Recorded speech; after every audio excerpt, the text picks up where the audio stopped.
Welcome back, everybody, to House of Cards. This is episode 52, and we are doing something kind of fun today. We got a return from Beckett Grading, so we can share some my grading results with you guys. That's awesome. It's going to be a small order. I think it's about 5 cards total, and they're all football cards, which I think is great timing. I'll be ready for the season here. And yeah, we're going to get into this, and we will go through each card, kind of take a little time to talk about what my kind of idea was behind why I chose BGS, because I think a lot of people kind of lost a little faith in BGS over the years. And I think now it's, you know, with PSA closing down and all those things, it's time to make some decisions on who you want to grade with. So anyways, we'll get into all of that. But let's go ahead and go through the usual stuff. If you're first time here, you haven't yet subscribed, it'd be super awesome if you wouldn't mind subscribing to the channel. It doesn't cost you nothing. It doesn't take any effort other than clicking a little button. And if you enjoy this video and you like seeing grading cards revealed like I do, go ahead and hit the like button at the end, because that means a lot and it helps the video to get more traction out there.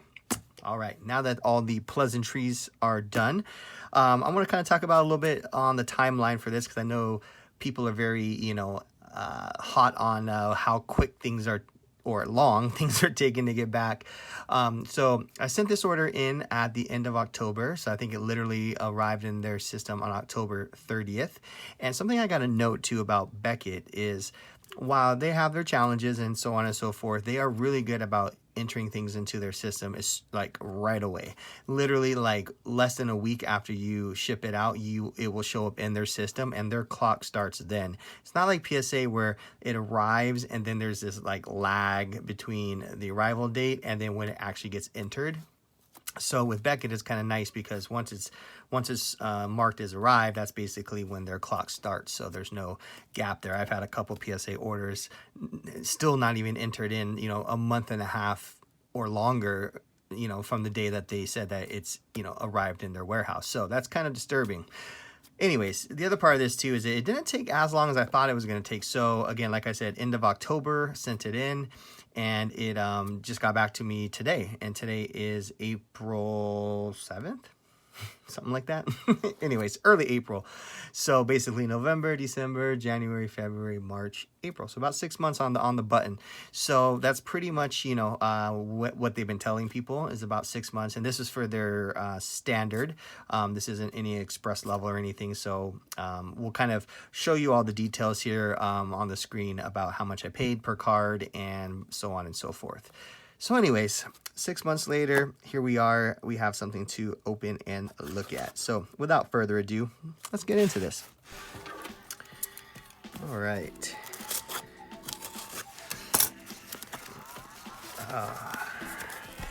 And I do like Beckett. I think, you know, out of all the companies right now, they're definitely my second favorite. You know, PSA is obviously number one for all the reasons that we know. Their ROI on their cards is obviously the best. And I'm going to try to pull these out face down so we don't see the grades right away. All right, cool. Okay. But Beckett, you know, I think is a solid, you know, second place for me personally. I know some people, you know, like SGC, or they're, you know, flirting with one of these new companies. But Beckett, you know what, they have the longevity. They've been doing this forever.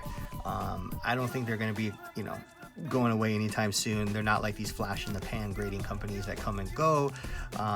At one point there was like 13 grading companies, you know, back in the early 2000s, 90s. So you got to always think about that, like who's been there and has kind of lasted this long, which is pretty much PSA, BGS, and SGC. Those are the only ones that you can say. While these new ones are cool, they're being innovative and doing all those things, the question is going to be in 2 years, 3 years, 4 years, 5 years from now, are they still even going to be in business? You know, and then that's going to, you know, obviously affect the you know, the value of their slabs. So you got to take those into consideration. Okay. So I did notice that the grade is on the back also. It's actually just the auto grade, so I guess that's not, you know, the main grade, so I guess it's okay.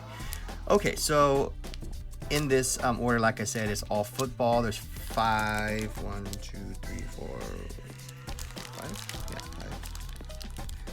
Sorry guys. Yeah, there's 5 cards in here, and it's very simple cards. These all, you know, were kind of a couple PC cards, and you know, a couple things that I thought were cool and wanted to get graded. So let's start with number 1.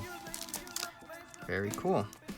So this is Mr. Chris Carson, and if you don't know, he is the primary running back for the Seattle Seahawks.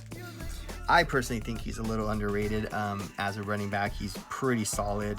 You know, he does have a little bit of tendency to get hurt every now and then, but he's definitely, pretty much, I would say, top 10 running back each year, you know, as long as he gets, the majority of the games in. He doesn't go on like a long injury streak. But anyways, this is his National Treasures Gold, and this is numbered out of 49, so a nice low number. I do wish it was an on-card auto and not a sticker auto. But what's kind of nice, if you guys didn't notice this, they actually put the auto grade on the back of the flip now, so you don't have that big auto grade next to the main card grade. So that's kind of interesting. I think it keeps it nice and clean up here, which I enjoy. So very cool card, nice National Treasures Gold card, good looking stuff there. So, I was kind of thinking about some of these cards is like, who do I grade with, and that was something that I wanted to, make a decision. And, back when I sent these in, obviously PSA was still, fairly priced and, doing their thing. But, there's certain cards, and I'll tell you my strategy is when we get into a couple of the other ones, but there's certain cards that I just kind of felt like it made more sense to grade with Beckett for certain reasons. But anyways, here's a bunch of advertising. Okay, here's another Carson. So this guy, see, now that's really weird. Anyways, they did a different flip on this one. I guess it's because I got a 9. I don't know. Anyways, see, it's weird, right? This one didn't have the grade on the front, it had it on the back, but this one has it on the front, not in the back. Interesting. Anyways, this is the Chris Carson Contenders Championship ticket. So this is the nice, out of 49. Nice low number on that. So my grading, got a grade on my centering, got a 10. My edges were 9. The corners were an 8.5, and that's the one that really screwed us, which is interesting because I'm not really sure which corner is jacked. Yeah, you can see this bottom right one. There's just like a little bit of whitening there. You can see it. Dark background, and yeah, and the top one up here too, there's a little bit of whitening. So that's all it takes, guys. I mean, to go from a nice gem mint to a 8.5 is just a couple of real soft, not real soft, little whitening on the corners. So just remember that when you went and grade with Beckett, the 2 grades that they grade the hardest is the centering and the corners, and you can actually jump up a full grade if the lowest score isn't your corners or your centering, if it's surface or edges. If the other grades are high enough, you can actually jump a full grade. But if it's centering or corners are your lowest grade, you can only jump half a grade. Well, that makes sense. But anyways, I had to learn that myself because I had 2 cards that had identical subgrades, like kind of across the board, right? But then the lowest grade was different. So one of them was like surface, and then the other card was like corners. But one card was an 8, and one card was a 7.5. And I was like, wait, how does that make sense when it's the same? 4 grades were the same, just kind of in a different order on the different categories. So I learned something. It was definitely an interesting thing to learn. But anyways, I guess one thing to consider too is like, would this, this is what I go through when I'm saying to Beckett is, would this card have gotten like an 8 or an 8.5 had I sent it to PSA?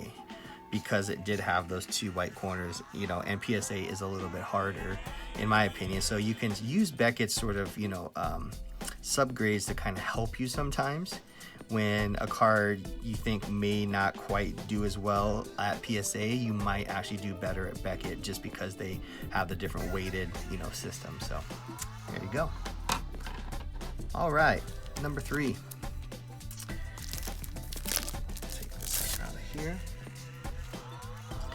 Okay, so this is a Select 2016 Select Michael Thomas. This is a nice patch auto here, and it's got a 9. So again, isn't that weird? You see that? So this one was a 9, but it put the auto score on the front. I'm sorry, there you go. But then this one is a 9, and it's got the auto score on the back. don't know. Anyways, Michael Thomas's autograph is pretty sad, but you know, at least he did a nice clean auto. It doesn't go off the stick or anything, so I got a 10 on the auto, so that's good. But yeah, I just want to get this graded. These thick cards, these are next to impossible to get anywhere near a 10 at PSA.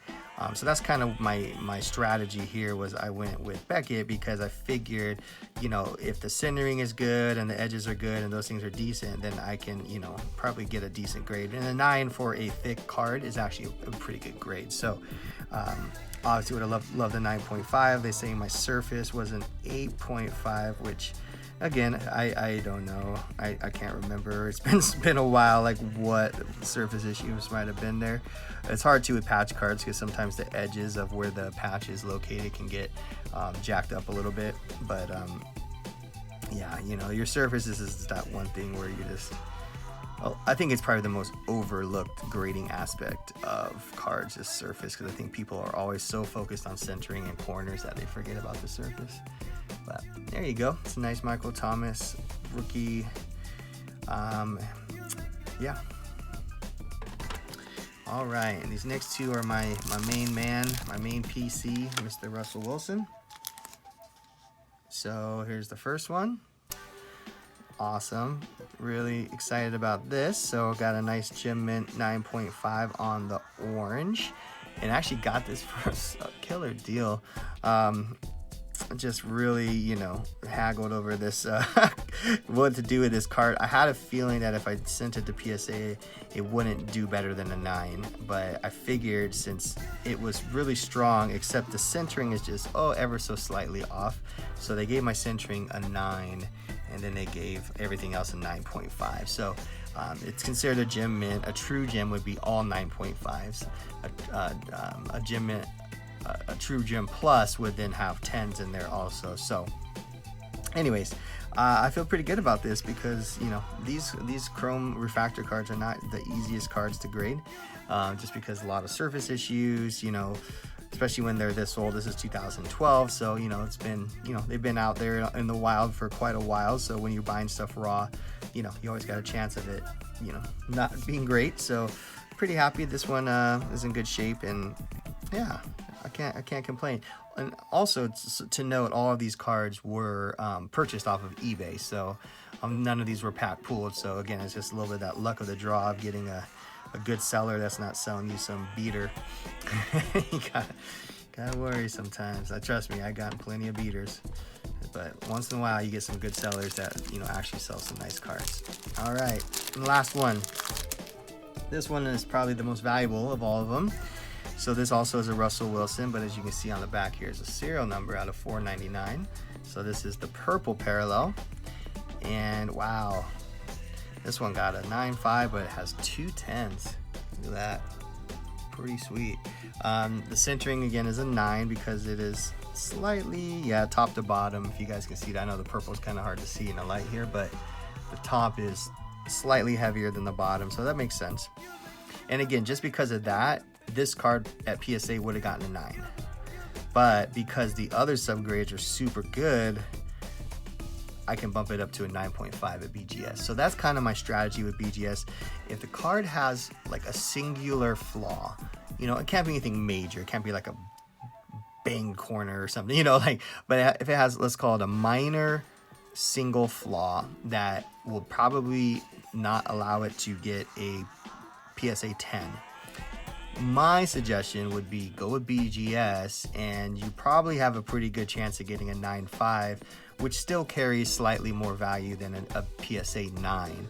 Not by much. It's closing the gap definitely as of late, but it's definitely still more valuable. So I think your effort is worth it if you can put it into into a BGS slab versus just settling for a PSA 9. So that's my strategy with why I chose BGS for these, just because I knew that, you know, each one of these cards, it wasn't perfect. So my strategy was, well, I would rather get a BGS, you know, 9 or 9.5 versus PSA 8 or 9, which probably what would have happened. Like these two probably would have gotten 8s. These three probably would have gotten 9s. So I think, you know, I'm ahead by doing it this way versus going through PSA. So anyways, there you have it. There is my BGS return. I hope you enjoyed it and you learned something maybe. And if not, then hopefully it was just good entertainment value. All right, guys. Well, thank you again for tuning in and watching House of Cards. And again, if you haven't yet subscribed, it'd be awesome if you would. And if you liked that, you like seeing, you know, graded card reviews, go ahead and like the video. Hopefully I'll be getting a lot more back here soon, and I'll continue to do these and kind of share with you guys the excitement of getting some graded cards back. All right, guys, I will see you on the next one. Peace.